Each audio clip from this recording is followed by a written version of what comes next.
Hi guys, today we're talking a little bit about the diminished scale.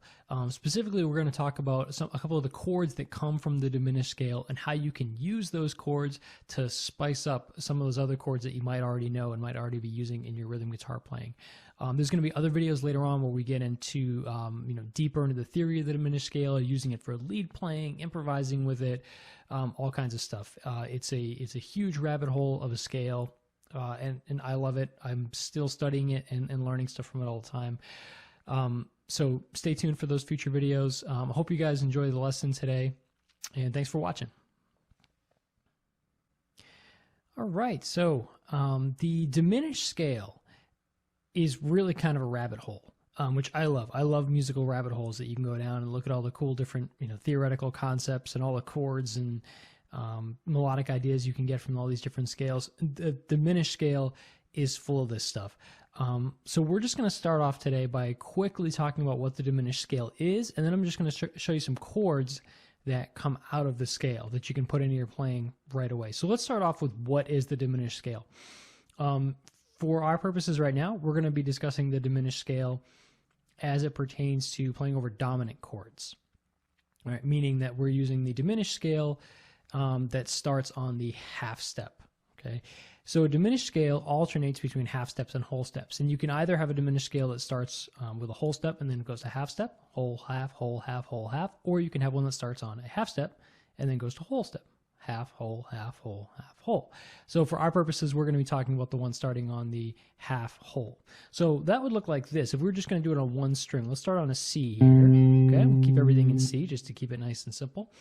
And if we just played that scale on a single string, we're going to alternate half step, whole step until we get to the next C up, until we get to the octave. So C, up a half step to D flat, whole step to E flat, half step to E, whole step to F sharp, half step to G, whole step to A, half step to B flat, and then we're back around whole step to C. So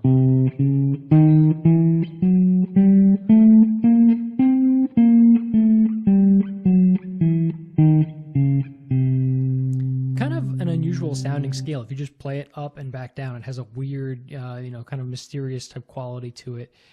And usually when I use the scale, I don't use, I don't just play the whole, unless I'm really going after that particular sound. But there are elements that come from this combination of notes that are really, really cool. And that's what we're going to take a look at today. So if I was to harmonize that scale, meaning take notes from the scale and stack them on top of each other, there's a bunch of different voicings you could get, but a really common one on guitar is actually this. So the notes that I have here is C, E, B flat, and E flat, all of which were notes that we played when we went up that scale on the single string. And you might be familiar with that chord shape. That's a C7 sharp 9. It's often known as the Jimi Hendrix chord, right? And we see it in guitar playing all the time. So if we were to move each note in this scale up to the next note, each note in this chord up to the next note in the scale, C would go to D flat, E would go to F sharp, B flat would go to C, and E flat would go to E. We'd end up with this chord here. Right? Now this is a slightly less common one. You don't see it used quite as much, in regular guitar playing, but it's a really, really neat chord. A couple ways to name this chord. You might notice it looks really an awful lot like this C chord here, but just with that third fret here raised up to the fourth fret. So we could call this a C over D flat. That's a really common name for it, C over D flat. Or the other way we could call this is a D flat diminished major 7. Here's a diminished triad, D flat, and this G, and this E here. Okay, that makes a diminished triad. And then this C here is the major 7th of that D flat. So diminished major 7. I think more often than not you're going to see it written as C over D flat, just because it's an easier way to write it and just a little bit more common.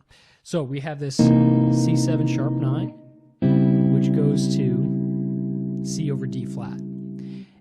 And that's actually all the different chord shapes you need to know. This is one of the great things about the diminished scale, is that everything actually just repeats. So we have C, and then we go to this D flat, and then we move up a whole step, and the pattern starts over again. Now we have E flat, 7, sharp 9, and then we have this E flat over E, and then we continue.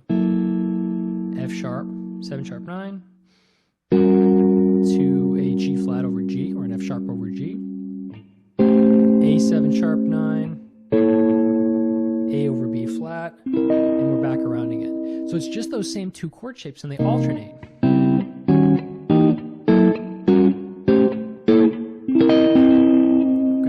So what does this actually mean? Well, let's say you're playing over, you have a written C7 sharp 9 chord, you know. You could just sit there on that one chord. And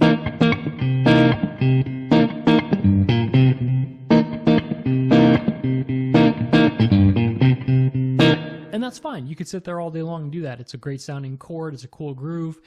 But if you wanted to kind of expand that sound and still stay within that tonality, you can use some of these other voicings. And the cool thing about the diminished scale is that there are no avoid notes that come from the scale, meaning that every note in the scale can be used on any one of the chords. Theoretically, of course, make sure your ears agree with you when you play a chord. But on paper, anyway, that's how it'll work. You can play any note in the scale mixed with any other chord. So if I have a C7 sharp 9, I could play this chord right here. And I'm still going to be staying within that diminished scale tonality. And in this case, I have that C triad there, flat 9 on the bottom. So now, instead of just going, I could go something like this. All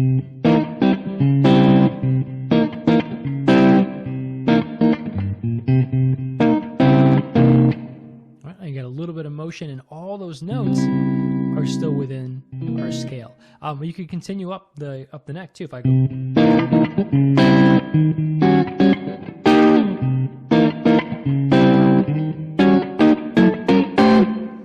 whatever you might, want, however far up you might want to go. The other really neat thing about the diminished scale, and we're going to get into this way more in future videos. Again, like I mentioned at the top, this is a real rabbit hole. But the diminished scale, everything that you do in every chord or every idea you play can actually repeat every 3 frets or every minor third. So what that really means is that if, let's say, you're playing over an E flat 7 sharp 9, you could also play this one down here. That's a minor third down, or up here, or up here. So these same group of chords work for any C7 sharp 9, E flat 7 sharp 9, F sharp 7 sharp 9, and A7 sharp 9. So it means whether you're any of those chords you're playing over, you can play.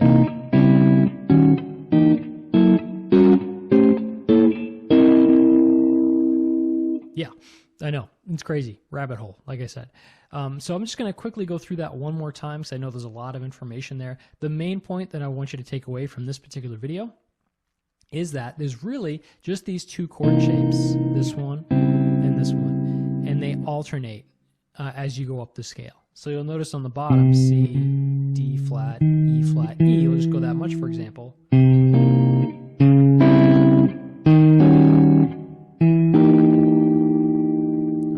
See that each one of those lower notes there has either this shape or this shape based off of it. Meaning if you're playing over a C7 sharp 9, for instance, you could play any of these different chord shapes. Right?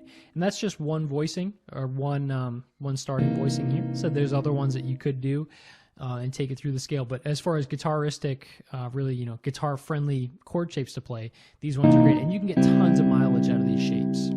And they sound awesome.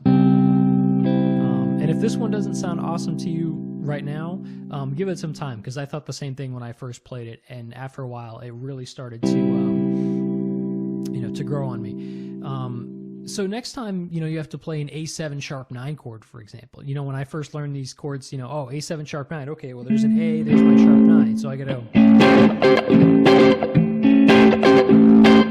Well, sure, you definitely can do that, but you also could play this for that A7 sharp 9. All right, and you can see our A note right here. So.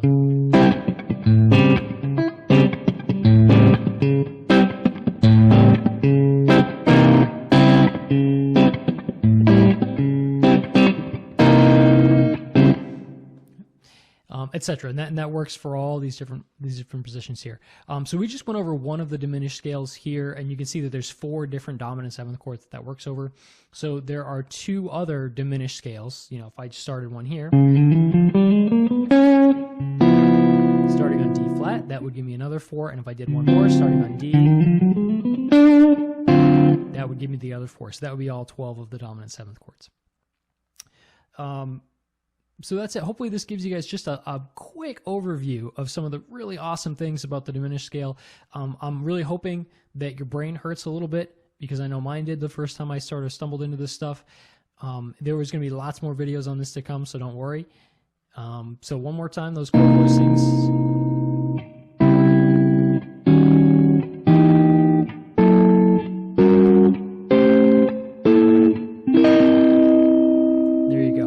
All right, so have fun with those, and I'll see you guys again real soon with another video.